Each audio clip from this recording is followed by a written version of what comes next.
Welcome, my friends, to the Sage of Quay Radio Hour, your home for free and critical thinking, and I'm your host, Mike Williams. Tonight, Elana Freeland and Suzanne Maher return to the show. Elana is the author of the hard-hitting book, Chemtrails, HAARP, and the Full-Spectrum Dominance of Planet Earth. Elana's book explains how the revolution in military affairs needs an atmospheric medium to assure wireless access to the bodies and brains of anyone on Earth in order to control the world and thus humanity. Suzanne is a Canadian-based geoengineering activist. She took her activism to the Toronto subway system, where her geoengineering placards inside the trains were high-profile and highly successful. So successful, in fact, that the quote-unquote authorities notified Suzanne that her once-approved campaign was no longer approved and forced a shutdown of the program. Both Elana and Suzanne manage and run popular Facebook sites, Elana's having the same title as her book, Chemtrails, HAARP, and the Full-Spectrum Dominance of Planet Earth, and Suzanne's is called Bye Bye Blue Sky. The links for both sites are in the show notes below. Our discussion was wide-ranging as we talked through how the military is using the Aerosol program to militarize the planet in an effort to lock down and control humanity. And to kick things off, I asked Suzanne about her ad campaign and the shenanigans behind the takedown of that program. And here is what she had to say. The last time you were on the show, you talked about your geoengineering campaign in the Toronto subway. Yep. And it was going full steam ahead. It was very successful. People were taking notice. And then you were told the signs and the posters, the placards had to come down. Mm-hmm. Could you tell us a little bit about what happened? Yeah. So many people in the anti-geoengineering movement are aware that I had an ad campaign up for, it ran for actually about 10 weeks, although I paid for 4 weeks. So it was 120 poster cards on the Toronto Transit, as well as Now Magazine. So I had 3 weeks in Now Magazine. So a company in Toronto issued a complaint citing fear-mongering and superstition, inaccuracy and clarity. I do want to indicate that their mission statement states that nothing should trump freedom of expression and freedom of speech. So I thought that was interesting and a bit of a contradiction. But this company claimed that I broke these clauses. This is a secularist company, atheist. So my advertising stated, you are being sprayed with chemtrails, Google geoengineering. So I pulled no punches. It was very clear. So the Advertising Standards Canada, we went back and forth. I sent them a number of letters. I included the geoengineering documentaries. I was hosting Elana Freeland at the time, so I sent them tickets to see Elana and lots of facts to back up the position. So basically, they evaded all of my questions, nor did they do any research themselves, but they just simply parroted back what the government officials said, the Minister of Transport, the Minister of the Environment, saying that these trails are simply water vapor. I also indicated to them, Mike, that the United States has a good number of billboards up without issue. So why do our rights and freedoms here in Canada appear to be less? I thought that was a good question. And they said that an American-based campaign on this subject would have no merit or basis of comparison. So their decision to remove my advertising was, based on David Suzuki, who is a geneticist, not a client scientist. And if people go onto his website, they will see exactly what David Suzuki is about and his listing of $1 million donors. And Maurice Strong, founder of IPCC, is an honorary board member. So this guy is a shill. He also has 5 children and owns 3 $1 million homes, but he's one of the guys that tells us we have to cut back. So my campaign was based on, my freedom of expression, freedom of thought, and I felt that my message really threatened the powers that be, so they wanted it removed and suppressed. So I think it was a double violation. I think it violated my rights as the person, the carrier of the message, but the rights of the person who the message was intended for. So we are called Free and Democratic Society, but I don't believe there is such a thing. So I think this removal goes way beyond the geoengineering issue. Advertising Standards Canada also suggested that I try and rephrase my statement to, we believe chemtrails exist. Decide for yourself if they do and whether they are bad for your health. And I don't know if they would have allowed this message to be advertised. In any event, it was diluted and watered down from my own message. So basically, this advertising was complained about and subsequently removed, and Toronto Transit suggested if I ever do an ad campaign again, I should get prior approval from Advertising Standards Canada before putting the advertising up. Companies that advertise have to all adhere to ASC standards or they could be fined. So basically that was it, and it was taken down, and that's what happened. But somebody had to approve the posters, the signs, Suzanne, right? I mean, you just didn't go into the subway and hammer them up. Who approved them? The Toronto Transit actually has a board, and they have the final say, so it was approved. And I was actually quite surprised it was approved, given the content, the controversial content, but it was approved. They had no issues with it at all, and they were quite surprised that it was taken down, because I called them after I was given this decision, and I asked them, I said, how often does this happen? And they said, very infrequently. So, and what's also interesting is someone was going around from subway car to subway car covering up the messages. So I had to report that to the TTC, and they went, specifically to each car and uncover the messages. So, well, the good news is that you caught their attention. Mm-hmm. You clearly caught their attention. And now, the campaign, Suzanne, how long did it run? Because it ran for a while, right? It did. Initially, I paid for 4 weeks, but sometimes if the person, paying after me, their campaign is not ready, they will extend the person before them. So they extended mine for an extra probably 6 weeks. And that was another question I had. Like this complaint was issued, Mike, after my contract expired. But again, they never acknowledged any of this, or the fact that the company that made this complaint violated their own human rights mandate, saying everyone should be entitled to free speech and free expression and nothing should trump it. Obviously, my rights were trumped. Well, that's because the ruling class does not recognize rights. They extend privileges, and they didn't extend that privilege to you. No, and that's the thing, and AFC is obviously just a gatekeeper, and I think perhaps they should just design the billboards for themselves for really the good it does for the people who want it to send a message out there. I mean, as well, Friends of Science just had a billboard up in Montreal that was removed. It was the same kind of thing. So, yeah, it's disturbing. Well, it's disturbing, but it also means we're getting to them. It means, they're seeing that these types of activism are making a difference.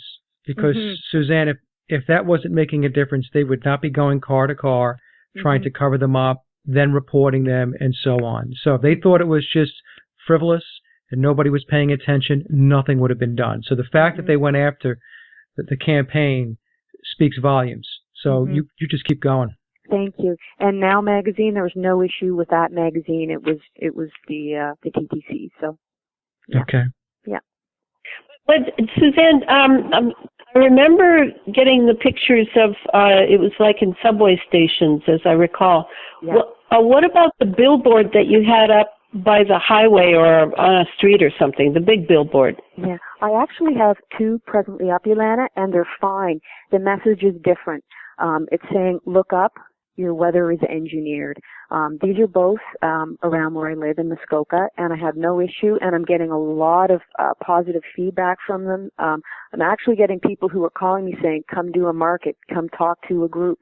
So it's the mess, like we are plowing through, we are making a difference with these messages. So that's so terrific. That's terrific. This is good, and I think I've been able to get the message across pretty powerfully in Lake Muskoka. So excellent. And now, Suzanne, you also had an event in Toronto where Elana was the guest.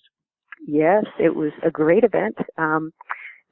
Well, really, after I read Elana's book, I mean, the research and the detail that went into that book was truly awesome, Elana. So I wasn't long into the book, and the gravity of the situation we were in really jolted me. So I just feel, Elana, you connected the dots and decoded this agenda, I mean, so brilliantly. So the content is chilling, but it's presented with such neutrality and objectivity, so that made it, for me, all the more hair-raising. So I wanted to figure out a way to get Elana to Toronto to share this information. So I contacted a fellow in Toronto. His name is Patrick White, and he runs a small mom and pop bookstore called Conspiracy Culture Bookstore in Toronto. And he and his wife put on Toronto events of this type, and they do a lot every year, and he hooks a lot of people in the truth movement. So he thought it was a really good idea. So we booked Elana for Saturday, April the 18th, and hosted her at University of Toronto, which I thought was a really good venue. And it was a real honor for me to spend time with Elana and get to know her better and host her in Toronto. I think she's a person who is so unafraid to speak the truth, and we are now in a time when truth has now become very politically incorrect, as my billboard and my campaign show. So I think she's really brave and fearless to be sharing this information. So I felt the event was very successful. I received so much positive feedback. I was getting phone calls. I want the book, So there were well over 100 people in attendance, and over 70 books were purchased. And I also think, Mike, being awake really has its challenges, and we know it can be very isolating. But for all these people to come together, over 100 people of like minds and like goals, it was wonderful. And I think it's a synergy you can't really generally find in your own hometown. I know I can't. So I think it was a special evening, and timing was excellent. It was a week prior to the global march against chemtrails and geoengineering. So we were able to talk a little bit about that, and I just thought it was great. And how did you feel, Elana? Oh, yeah, it was wonderful. I mean, I hadn't been in Toronto in many years, and I was so impressed with how well organized everything was. My hosts, Patrick and Kadena and you and your husband, everyone was it just made me feel so special. I came back to my little hometown where nobody believes anything that I'm doing, and I told people that I got to go somewhere in between for a day. Like, my son wrote me and said, "Mom, you're a rock star." That's like being the president to him. So I felt, it's the first time I've given a real PowerPoint presentation, and I definitely need to practice that. I am quite a good speaker, but I definitely could feel the weight of showing slide after slide, and very important stuff. And already I'm deeply involved in the research for the next book, which will be on the space fence, which is very much about what's been set up around us without our really noticing it at all. And so, I wanted to give people a taste of that. I'm sure I inundated them with information. And in fact, Suzanne, just today I sent off another, what is that called, thumb drive to Snowshoe Films, because I got a letter from, or I'm sorry, do you remember his name? It's Roy Harvey. Yep. Yeah. Roy called me and said that he couldn't get it to work and he needs another one. Just went to the post office to mail that off to him. I'm a big admirer of Snowshoe Films. Yeah, they're excellent, and they did the first video that I did, the chemtrail cognizance. So he is a real pro, and I did connect with him. So, and a lot of people are asking about the video for the event, Elana. So that would be great if we could get that up. Yep. Yeah, very good. And thank you again. Thanks for having me. Yeah. It's a big deal to invite a speaker. There's a lot that goes into it. I did it for years in Waldorf education, and I know what goes into it. So thank you so much. Well, most welcome. Yeah, if you can get that presentation, Elana, up on YouTube, I think that would be great. Yeah. Yes, well, Snowshoe is doing it, and then I believe that that Patrick White had someone. Is that right? Suzanne had someone there as well doing filming. Yeah, he had Peter Beesterfield, and I'm not exactly sure. I think if Peter did something, it was kind of a shorter version, and I think Roy's will be more longer and a little more comprehensive. So I can reach out to Patrick and ask about that. Yeah. Oh, that'd be great. Thank you. And if you need another channel to host it on, just let me know, and I'll upload it to my channel. Great. Okay. Okay. Elana, I wanted to talk a little bit about the last time you were on, you spoke about the military operations behind chemtrails, the technology. And I was wondering if Yes. you can just take a moment to explain to the audience, especially those in the audience that may be new to geoengineering and chemtrails, to help them understand what is the big deal about the aerosol spraying. What is it that is going on and that we should be concerned about?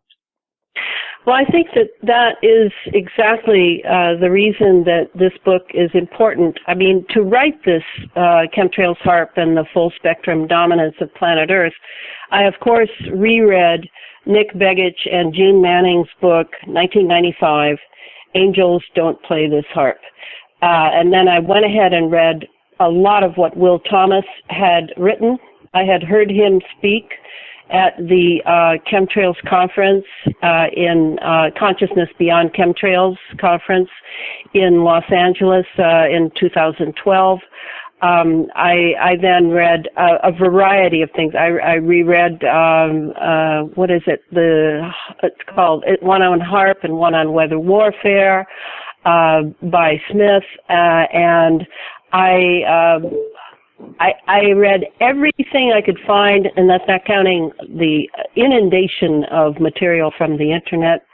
And this is my technique ever since grad school, when I was studying historiography, the writing of histories and how you do research.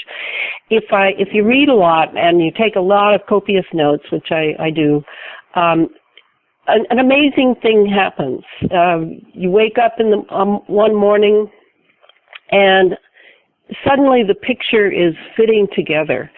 And what happened for me was the realization that this is a military operation. I mean, yes, I'd read the military has all open source documents on the internet, so I was able to read a lot of things, including the famous one about owning the weather by 2025. I was also friends with Clifford Carnicom and had spent 5 years in Santa Fe. We'd have breakfast together. Eventually I was giving him my saliva. He was looking for the Morgellons creature. I gave him my blood. We would have long conversations because biology had been my second major in college. So I was immersed in it, but I hadn't. Before I began the research, I thought that chemtrails and HAARP were just two files in my file cabinet, and yes, had something to do with each other, but I really wasn't that clear on what they had to do with each other. And now, of course, and for writing the book, I became very clear that this is all about the military. And of course, Clifford and I had talked about it, but it's one thing to talk about something, and it's another to research it and then see how the puzzle pieces fit together. So in his 2005 film Cloud Cover, Clifford Carnicom gives 6 basic operations, and all of them are really military. And I want your listeners to realize that the way research is done now through our universities, our NASA, NOAA, JPL, Livermore, Los Alamos, etc., the way it's done is you can't really do research now scientifically without some pretty heavy-duty expensive equipment, first of all. And then you need big-time grant money. And then you need to follow the scientific format, which includes peer review. And as Suzanne was saying regarding the advertising group in Toronto, it's the same for scientists. And if you don't have peer review, you're not going to get published. It's a control mechanism. And so that's what scientists are faced with. And then couple that with how science is done now, especially for the military, you have a need-to-know compartmentalization going on. So a scientist can be working on something and he's got a small piece of the puzzle. But all the other pieces are hidden. Never hears about them. He just has to do his right, and he gets very clear guidelines. So that's what they're facing. And that's why many of them, not all of them, but many of them really don't know. They really don't know what they've done, what they're doing, and what has come of all of this military grant money. So these 6 operations all fit together in a military way. That's the way we need to read them. The first one is weather and environmental modification. And here we all know now, or many of us do, that this extreme weather, this climate change, this global warming, whatever you want to call it, is engineered. And this is owning the weather by 2025. Whenever they say 2025, 2050, 2075, you know they're doing it now. And they just started working out the last kinks. I always subtract about 25 years, and that's almost one generation, from any numbers that the military gives me as far as dates go. That's how I sort of can see what's really happening. So weather modification for warfare purposes, but now we need to redefine warfare. Warfare is not the fields of France in World War II, nor is it the jungle warfare of Vietnam. We have, since the 90s, we have had a thing called the Revolution in Military Affairs, the RMA, and a new type of warfare has been defined and has been entirely set up around us, leading inevitably to the space fence, which is what I'm writing now. So warfare now includes full spectrum dominance. And when I say full spectrum dominance as the title of the book, what I'm talking about is twofold. There are 2 levels. One level is one that we can all understand. Yes, political domination, economic domination.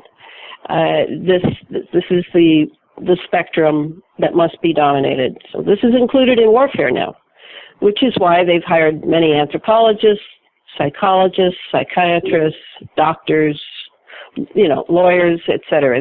They're in business now. They're in business and achieving full spectrum dominance over society itself, and this includes global society. The other level, which I think is the one that is the hardest for us to see, given that most people don't study science beyond high school when they have to study it a couple of years, is the full spectrum dominance referring to the electromagnetic spectrum.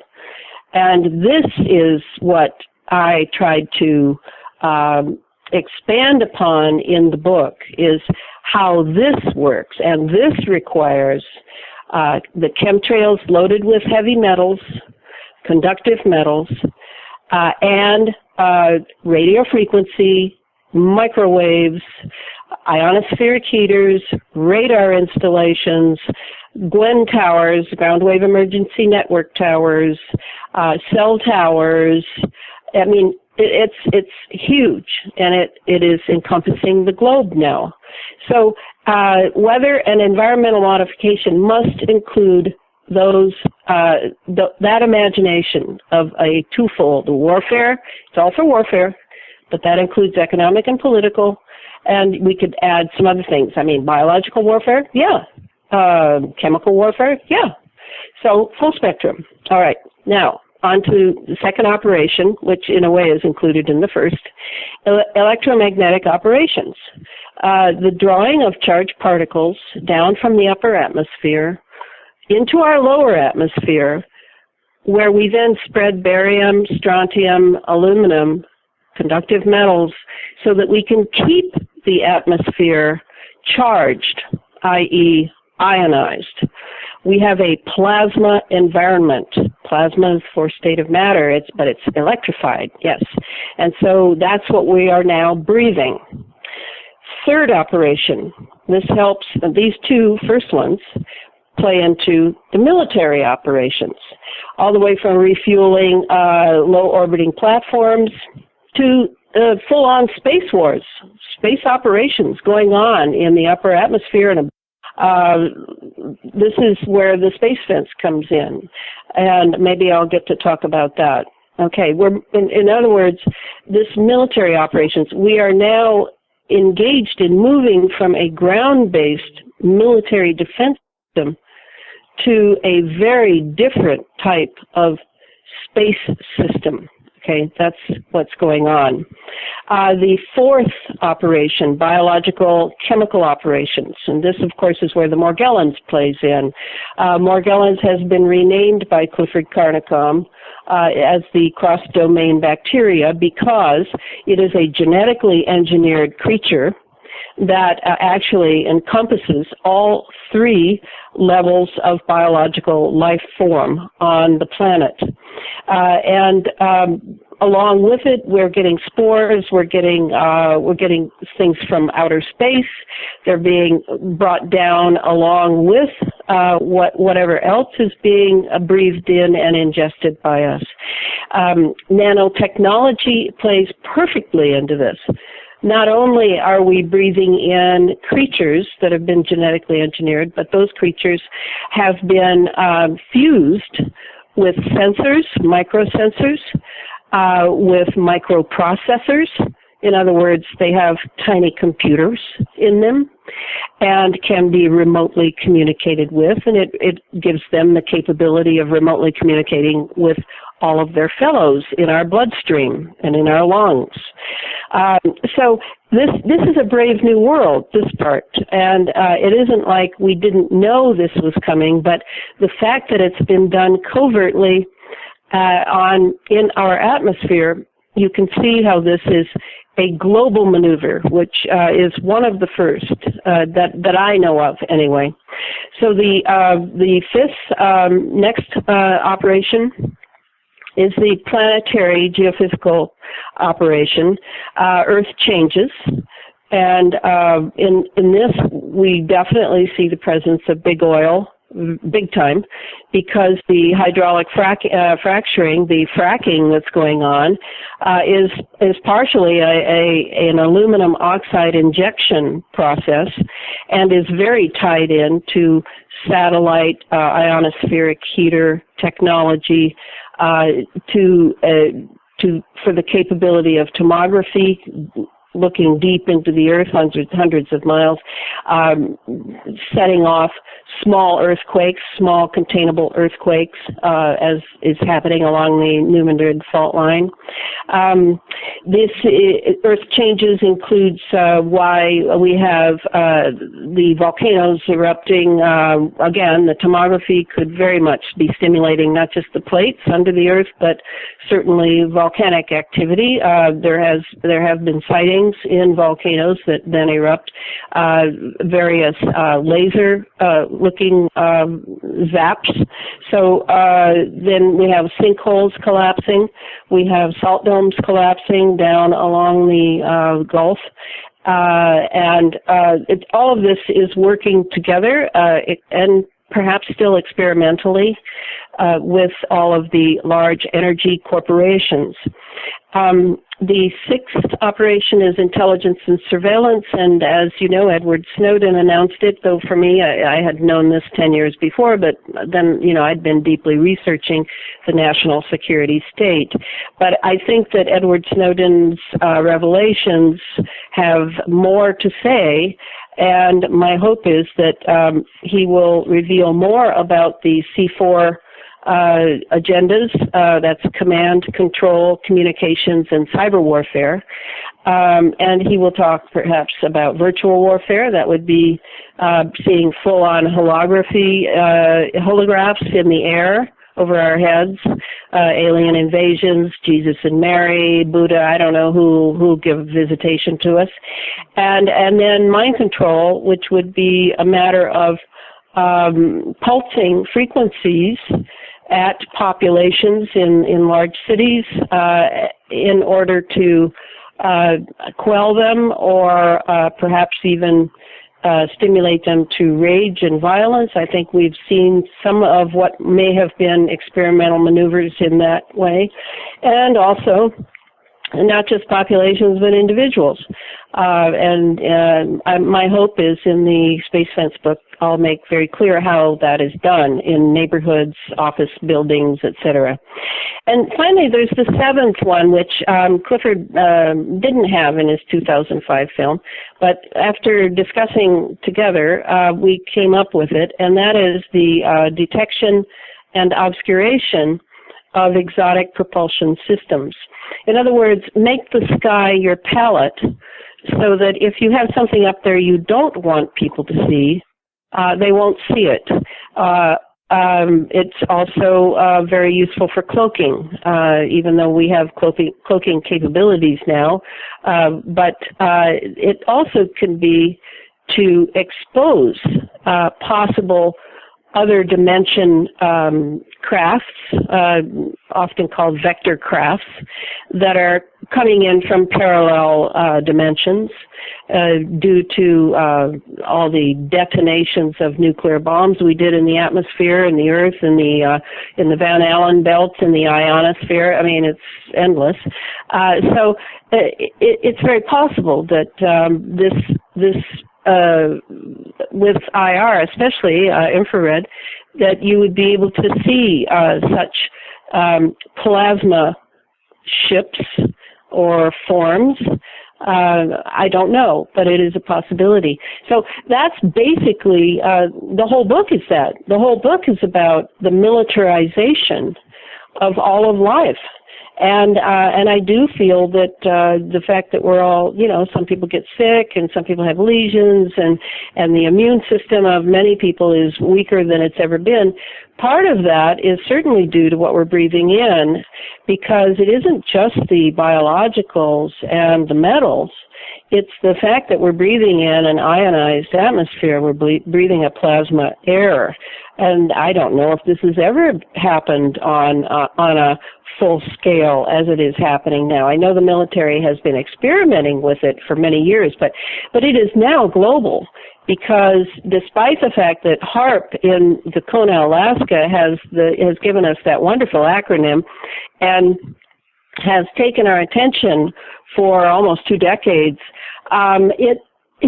it is now retooled, as I keep trying to explain to people on my Facebook site. It has been retooled into a directed energy weapon of tremendous proportions, and I think we saw a picture of it, if not the thing itself, on 911, this ability to turn everything to dust in a few seconds. This is a directed energy weapon of Godzilla proportions. So now, instead of just having this huge ionospheric heater in Dakota, we now have an entire globe of smaller installations that all work in concert according to directives coming from, and I assume our military is certainly a large part of it, but I would say that maybe the NSA would be something I would think of. And what is the purpose of it? The purpose is global control.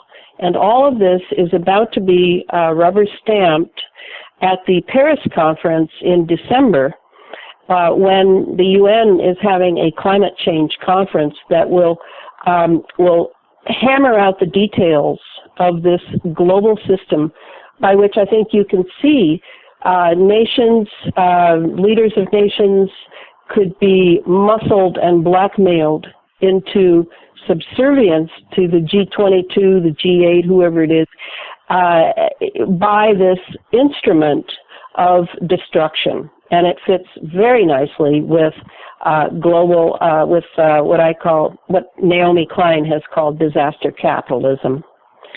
There it is. Yeah, just absolutely unbelievable. Really, it's very sad that we've reached this point in humanity, in our existence, the planet's existence, to get to this point. It's almost like there's 2 different species on this planet. There are humans, true humans, and then there are those that look like humans, but they certainly do not behave like humans. This is insanity. And I also want to just mention quickly, for those that are listening that do not know about the energy weapons, Elana, you're referring to Judy Wood's work and her book, Where Did the Towers Go? Yes. Okay. A wonderful, amazing book. But remember, she and I had some email conversations in which she became quite livid with me, I would say. I have never said it was HAARP that did it, but a HAARP-like weapon was definitely employed if you read her book, she will mention HAARP a couple of times, but she's because she's been so mistreated by the PhD scientist community. She is very gun shy about quote unquote conspiratorialists, and I think that's how she viewed me, given that I don't have a PhD in science as she does. So I really, my compassion lies with her and the struggle and how her career has just torpedoed. Of course, that's what they do to you, if you break ranks. And her book is amazing, and all the photographs, the intense work that went into it, I highly recommend it to everyone. What I'm going to do is there's an excellent presentation that she did that's on YouTube. It's called Where Did the Towers Go? And I'm going to put the link in the show notes. The audience can click on that link and go listen to Judy explain her theory on what possibly happened from an advanced energy weapon perspective on 9/11. And it's interesting that you should bring this up, Elana, because I had Oli Damagard on the show last week, and he brought up the same thing. He brought up Judy Wood and spoke very highly of her work. So it's very interesting now that 2 shows in a row, unrelated shows, and Judy's work has come up. So I could tell you this, after I watched her lecture, her 2-hour lecture, I would find it very difficult for anybody to watch it and walk away and to not think that that is not what happened on 9/11. I'm going to leave the link in the show notes. Please click on it and watch it. It'll be well worth your time. So let me ask this question, and Suzanne, I'll ask you. Now, you just listened to the 7 items, this checklist of operations, military operations that Elana just spoke about. Why is there such a hatred toward humanity? Why is it that they have to control the planet, control humans? What are your thoughts? I think it's because they're the antithesis of what we are. I mean, we are love, consciousness, vibration. We connect on a soul level to each other. I mean, these individuals, these entities, whatever they are simply not like us, and I think they want to become like us. And Kara St. Louis, speaks about them wanting our imagination. That's what they're trying to steal from us. They're trying to erode our imagination and probably our creativity. I mean, so basically just debasing all that humanity is, because they can't be us. They can't connect like we can. Well, how about you, Elana? Thoughts on why they are going down this path? I think Suzanne is spot on. I would add this. I'm very captivated by, I'm going to have a portion in the next book that talks about what our psyche is, and do think it is not subject to space-time, particularly now that I understand plasma better, ironically.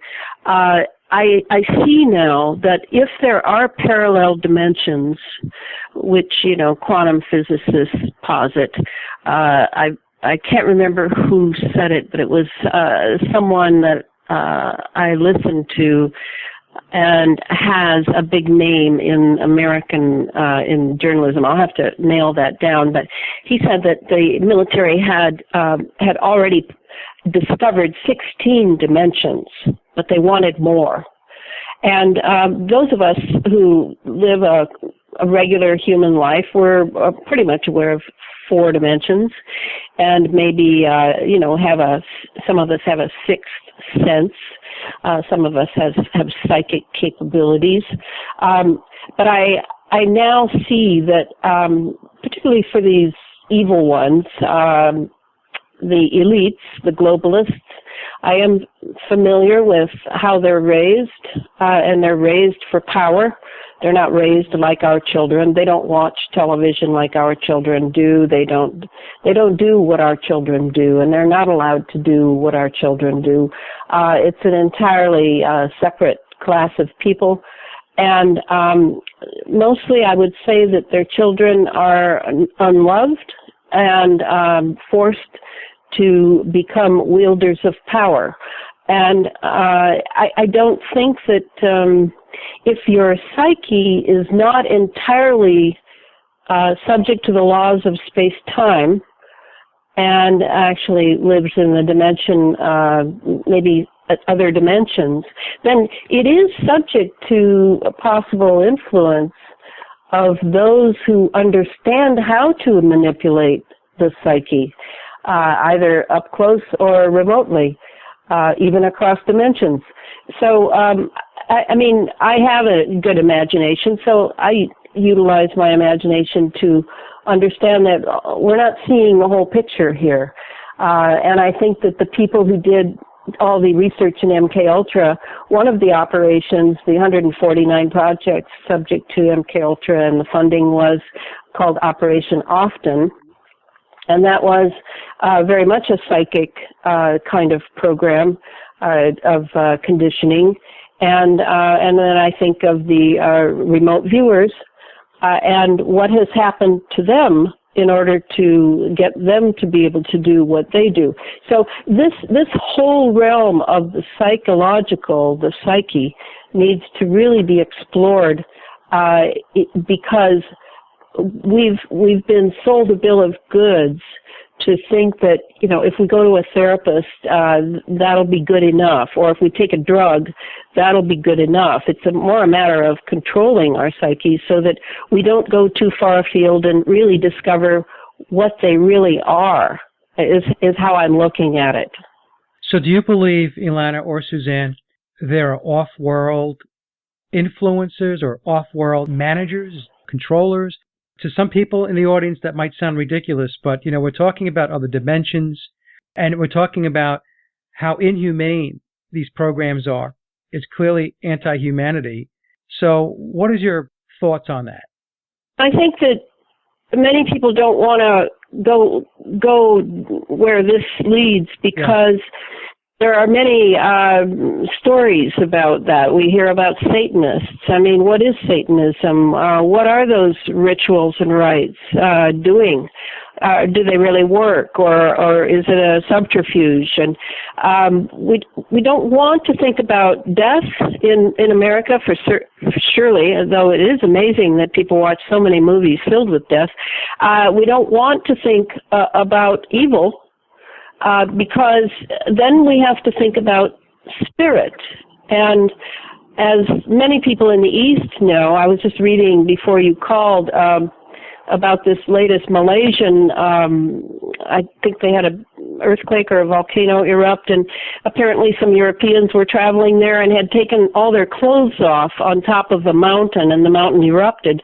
And now the Malaysian government is holding them legally because they acted inappropriately, and the spirit of the mountain is upset. And you know, this is so foreign to a Westerner.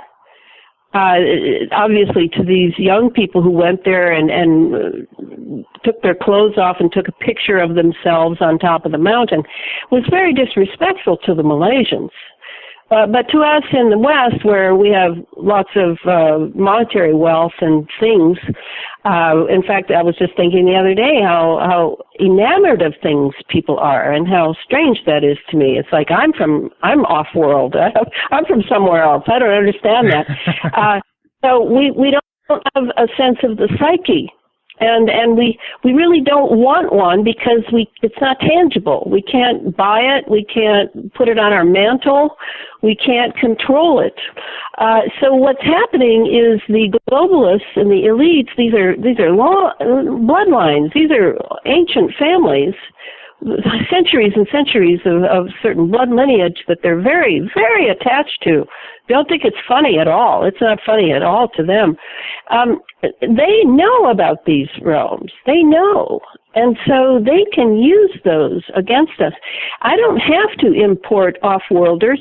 On the other hand, shoot, why not? Maybe they're in touch with some people who are dead, who transit into their psyche. That's what I mean, the psyche not being subject to space-time. Who knows how it's working? I mean, I don't want to complicate things. I'm a big fan of Occam's razor. You know, if I can keep it simple, I'll keep it simple. But when you see that the mind control piece is huge in the space fence, huge, and it's being done by pulsing frequencies through an ionized atmosphere, and that it can as easily detail your vision center as it can your auditory center, as it can any portion of your brain, then we have to think about what the psyche is and the relationship of our psyche to our brain and our body. We can't leave it to the specialists anymore. They were at Abu Ghraib, these psychologists and psychiatrists. They were there torturing people because they really know how to torture them. We can't wait for the honest ones to step forward. We have to teach ourselves, learn, educate ourselves about things that are not pleasant, and don't loan themselves to a television show. This is reality. We have been brought to this point because of the sleep of many people and the dreaming in front of their televisions by people who know how to use these devices against the human psyche. And for me, I'm a student of Rudolf Steiner. I've always said that. I was a Waldorf teacher. I have helped children heal in the classroom through the uses of principles that Rudolf Steiner set forth. I know that my psyche is under attack in my culture. I know that. I'm not trying to hide from it. In fact, I'm feeding myself as much knowledge about it as I can so that I can be of service to those around me. And I think we all need to think about that and take it very seriously, that the psyche is not subject to space-time. So we must look into other aspects of existence in order to save the future of humanity. Because I believe that these globalists, they want transhumanism. They want a so-called enhanced human being. Yep. They want cyborgs. No doubt about it. I don't. That's what they're looking for. I want human being to be human all the way through, and we are now imperiled. We are. They are chasing that and going after that transhumanist agenda like there's no tomorrow. It's all around us. And, it's interesting. I was going to ask, how do we get the rest of humanity to wake up to what it is that's going on around them? Because we can't get people to even acknowledge even the most basic dysfunction that's around them. I'm at a loss sometimes when I take a step back. I'll keep doing what I'm doing. I won't stop, and I'll keep pushing until the wheels fall off, But sometimes I do take a step back and I think to myself, okay, well, you know what? Why am I doing this? So many people are walking around. They don't care. There's apathy. They don't care to have knowledge or wisdom. They don't care to be smarter. As long as there's a new device they can put in their hand or something they can plug into their head, they're good to go, But clearly, that's where the elites, that's where they want people to spend their time. That's where they want their behavior. Mm-hmm. So what kinds of things can we be doing to help people to wake up more to what's going on around us? Because like you said, Elana, the psyche is beyond time, space. And what they're doing is they're forcing everybody right into the five senses and saying, that's it. That's your existence right there. You can't go any further than that. Don't try to go any further than that. Anybody telling you that there's anything beyond that is giving you a bunch of rubbish, and don't listen to it. So I know it's a loaded question, so we'll do the best we can. I think it's important for people to understand, they obviously have a very determined long-term goal, but they only really have short-term solutions to problems, and most of these which they want to create. So mitigation doesn't seem to be part of their agenda. They just want everything to kind of go, industrial collapse, civilization. So short-term solutions we know create havoc and failure. So how then can this model that they want, these transhumanist cyborgs, this controlled society, be sustained? How can a model built on lies and destruction succeed? Because we know, as history suggests, these types of models are doomed for failure. This is not a model built on anything that is sustainable. So I think if we don't set boundaries, we all have to stand up and say no. We're just going to be further enslaved. And I think, as the expression goes, when the student is ready, the teacher will appear. we can't force information on anybody. We can give them our perspective, our thoughts, what we know, but we can't force them to learn this information. And I think it's all about them raising consciousness. And I think eventually, I think hopefully people are really going to start copping on to the fact that our earth is being putrefied in every manner. Our air, our soil, our water, our pets are sick. We're getting sick. And, I just hope that people really start understanding that all these dots are connecting. This corporatized society, this is all connected. And I just don't think the model is sustainable, Mike. This is just, it's not real. Yeah. What do you think, Elana? You're right, Suzanne. I mean, when Mike asked his question, I think Suzanne's doing her job. I think you're doing your job. I think I'm doing my job. There are so many of us now, thousands of us, and that may sound peanuts when you're thinking of millions and billions of people, but I'm a real big student of history, and I have noticed that it's always a cutting-edge group of individuals that drag things forward in various levels. Yes, there's the economic, political level going on now, but that's not, truthfully, to me, that's not that important. But the only importance is that it is that people really believe that is where their freedom and their happiness and their everything else lies. Now that's a problem, because it has always been the case that the spiritual warfare on this plane of existence is for those who can see and hear. You can take power in ways that no one will really notice around you.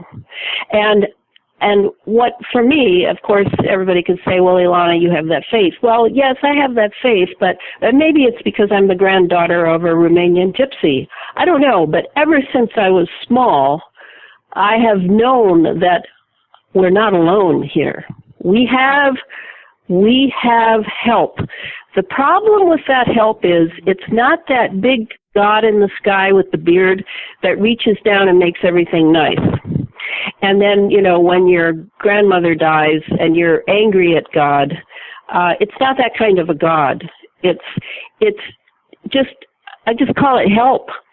And it requires us to prepare ourselves and gird up our loins and clarify our thinking.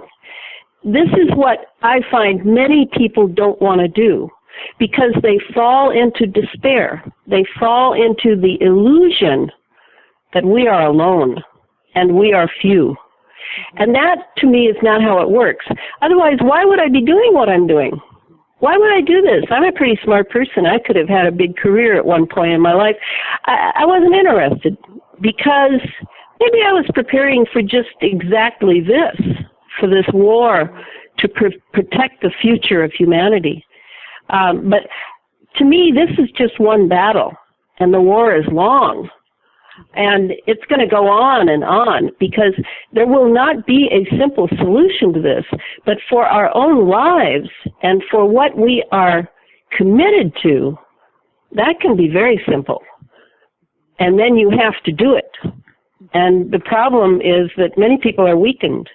They've been weakened by television, weakened by bad food, pollutants, bad education.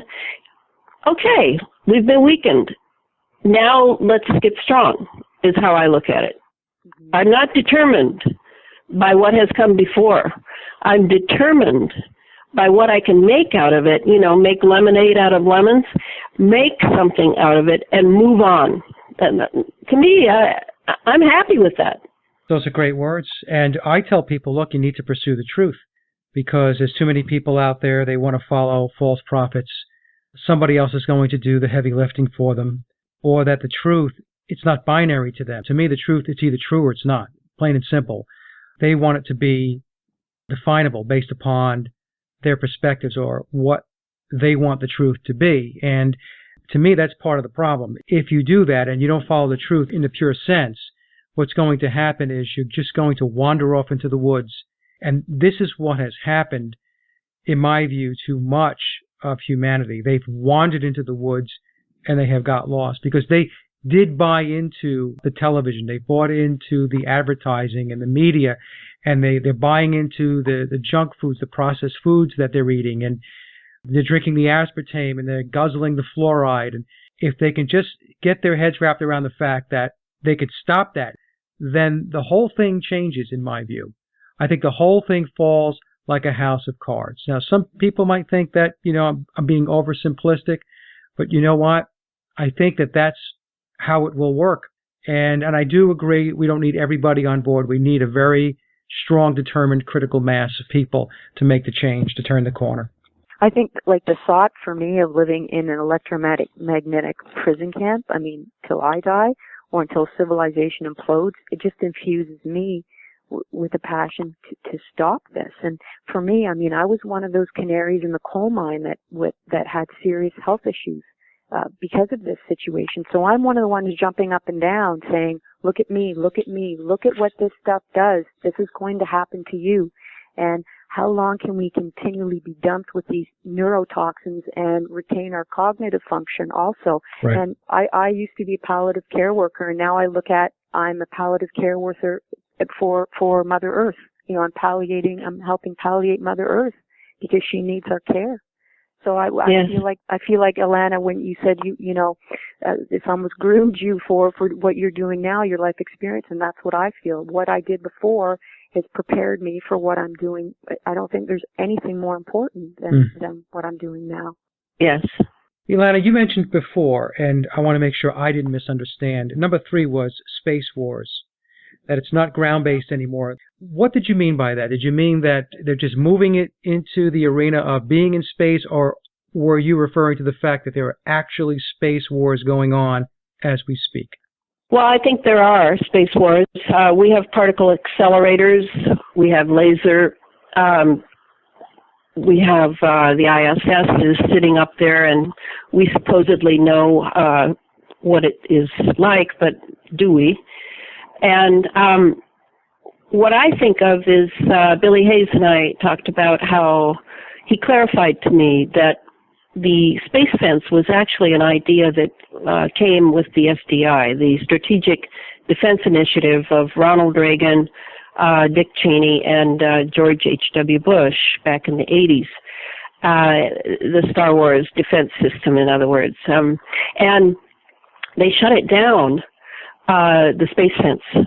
And the SDI continued, but under other names, and it was parceled out for a while. And what they were really waiting for was the data, I believe, the data that HAARP was able to achieve in a decade about the ionosphere, the magnetosphere, et cetera. So now the space fence has been resurrected. Before, it was only in space, so it would have been, think of satellites, the ISS, think of various space shuttles going up for this, that, and the other. But now, ever since the cell phone and the towers that no one can prevent from going up where they will, because ever since the Telecommunications Act of 1996. So now the space fence has its terrestrial component. So hook the two together, especially along the magnetic lines of force that our smaller ionospheric heaters are constantly feeding back into the lower atmosphere. The ionized energy coming down to keep our atmosphere ionized for these 7 operations, and you get a picture of a grid. You get a picture of a cage, and that's the space war. When I say space war, you're probably thinking Star Wars, and I think there is some of that going on. Certainly, particle accelerators would lend themselves to just like Luke Skywalker type stuff. But space wars, wars from space, things are being directed from space. Our satellites, the space station, various secret exotic propulsion crafts of our own making, they're up there. Yeah. And we are being enclosed in a space-fenced world. That's what I mean. Well, this is a very sobering discussion that we're having, and I think it's a very, very important discussion to have, and that's why I wanted to do this show. A lot of times folks hear about chemtrails and geoengineering, and it's a very myopic discussion, and they're not realizing and recognizing that what's going on there is far, far more elaborate than what they're thinking or what they've been told. So. And Mike, can I add to Suzanne to answer her query about why would they set up a system like this that's obviously not working? This is how they work. They set up a destruction, and then they set up a creation.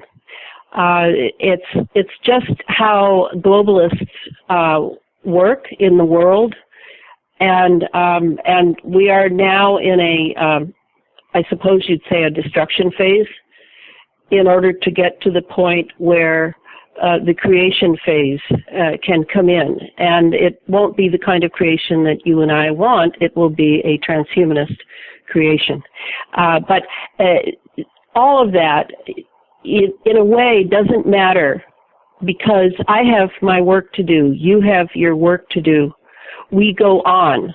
Just as soldiers in the front ranks of a battle, they don't know how it's going to turn out. There could be a tremendous shift that happens serendipitously. You never know until you give your all. You do not know how it will turn out, and that's how I feel. I don't know how this is going to turn out, but I know I'm going to give it my all. That's exactly right. Mm-hmm. My sentiments exactly. Elana, I have a question for you, and I've been thinking about this. Do you think the people in the positions of power, do any of these people have any free will, or are they all controlled, everybody? No, I think there are various levels, and some can be, control over them can be achieved through greed for power and money and various perks.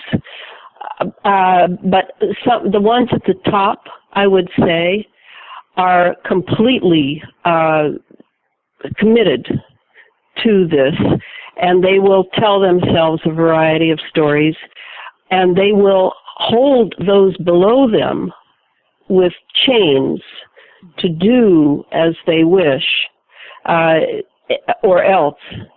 And we have seen enough scientists who have been killed in strange ways over the last decade and a half to know this is true.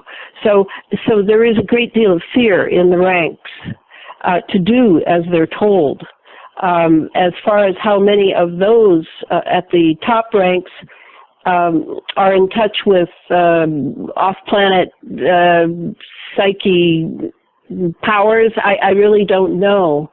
But I do know that there are many brotherhoods that need to be examined, the Jesuit Brotherhood, the Freemason Brotherhood, etc., in order to see a really well-defined ancient structure by which people below can be controlled. And we simply don't look at that enough because it's not spoken about in the media. So it slips our mind. But these are perfect systems for absolute hierarchic control. And in some cases, it can be a psychological control in the sense of some sort of psychic occurrence. It can be electromagnetic. It can be threatening your family. I mean, there are so many levels of ways to get people to do as you want them to do now. Well, many have been put into compromising positions also, and that compromising situation, as an example, one might be pedophilia, that never goes away, that hangs over their head. And if anybody decides that they're going to have a conscience, well, you know what? That's not going to happen because we're just going to put that out there. There's a lot of situations like that, and I am convinced that runs rampant within the political environment and even in the military. Yes, absolutely. I think it's the worst kept secret. Yep. It is. Well, ladies, we are pushing up against the hour, and it's been a great, great conversation, and we should do this again. Absolutely. Yeah, well, thanks, Mike. Thanks so much for your commitment to all this. Yeah. Oh, I'm just, like I said last time, I'm just a guy with a microphone, and I want humanity to be in the right direction, and that's why I do what I do, and it's the same reason why you guys do what you do. You know, exactly. Because it's just going to keep pushing forward. And but let me just ask this before we go. We'll start with Suzanne first, and Elana will wrap up with you. Suzanne, I know you have a new website coming, and is there anything else you want to talk to us about? Yeah, I've got a website coming up in about 2 weeks, so look for that. In the interim, check me out on Facebook on Bye Bye Blue Sky. As I mentioned, I do have 2 billboards up, so the message is slowly spreading here. I'm doing outreach booths pretty much all summer. I've already done 3. I'm looking at doing at least 4 or 5 more. I'm getting calls, and it was interesting because one market said no to me last year, but they want me in this year, which is great. I had a woman call me up today. She wants me to do a talk with a women's group here of about 20 people on geoengineering. So I think that's great. And I think people are slowly waking up. And I think it's, again, what we talked about. It's what they do with this information once they know. I think that knowing won't move the dial. It's just some kind of concrete action. So basically that's what I'm doing now. So excellent. Yep. And your Facebook page is superb. Oh, thank you. Thank you. I do my best. I vet it very closely, and I also look to Elana for what she's doing on hers. So she's doing a great job. Excellent. Elana, what do you have going? I know you're writing a new book. Right. I'm writing the book, hopefully to be done by fall, and I don't know at what point it will actually come out. I do have a Facebook page called Elana Freeland, Chemtrails, HAARP, and the Full Spectrum. If you would like to be a member, it's a closed group. You will have to apply, and I'll take a look at your Facebook page to see if I think you're serious-minded enough to enter our ranks. I have been very impressed now that I am so watchful over the site. With the people who are members now. They're really taking care of business, and we bring in a lot of excellent things from Bye Bye Blue Sky and other sites, because no one can cover all the fields at once. And other than that, buy the book. It's on Amazon. And you can always get it from the publisher, Feral House. I don't know if they have any more signed copies or not. Please read it. Please read it. I just got an email today from a woman who said she's reading it for the 3rd time. Please read it so that you understand the big picture, which will make us better soldiers. Very good. I have the book, and I've read it, and it's an excellent book. It is. It's great. It's a great book. Yeah. Looking forward to your second one. Hey. Well, ladies, it's been an absolute pleasure, and I want to thank you again. And you both know you have an open invitation to come on the show anytime you would like to come on. If you have any new news or you just want to chat, just send me an email or ring me, and we'll get together. Well, thanks, Mike. Merci. Okay. All right. Bye, Suzanne. Take care, Elana. Thanks, Mike. Bye-bye now. And that concludes my interview with Elana and Suzanne, and I hope you enjoyed the discussion as much as I did. Links to both Elana and Suzanne's very popular Facebook sites are in the show notes below, as well as the link to purchase Elana's book. And as always, I'd like to thank everyone for listening and visiting the blog. You can get there by typing in sageofquayradio.blogspot.com, or simply head over to our hub website at sageofquay.com. Also, if you get a moment, please visit laboroflovemusic.com to listen to my album, Leaving Dystopia. And remember, live in truth and always serve creation. It's really that simple. See everyone next week. Be safe, enjoy, and God bless.